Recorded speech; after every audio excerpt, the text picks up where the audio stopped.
বর্ষার তাণ্ডবে আরও ক্ষতিগ্রস্ত হতে পারে। কাজে সময় থাকতে রাস্তাগুলো মেরামত করার দরকার। মন্ত্রণালয়ে আমরা অনেক কাজ এখনো আছে। আমরা কাজ যা করেছি, কিছু কিছু জায়গায় ক্ষতিগ্রস্ত হয়েছে। যেমন যেসব জায়গা বন্যা হয়েছে, ঘূর্ণিঝড় হয়েছে, সেই সব এলাকার রাস্তাগুলো ক্ষতিগ্রস্ত হয়েছে। এগুলোর মেরামত সংস্কার দরকার হয়ে পড়েছে। আমি মনে করি এগুলা খুবই জরুরি প্রয়োজন, কারণ বর্ষা এসে গেছে। বর্ষার তাণ্ডবে আরও ক্ষতিগ্রস্ত হতে পারে।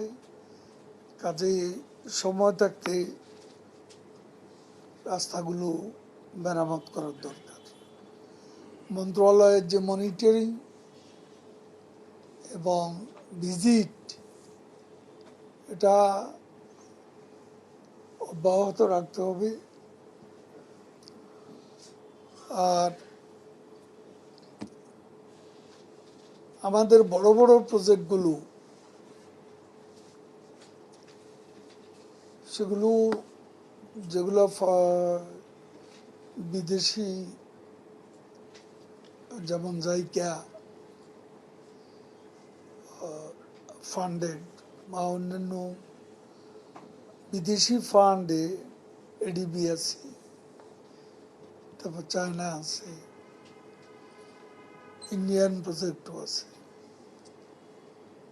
এই প্রজেক্টগুলো এখন অনেকটা স্লো হয়ে গেছে।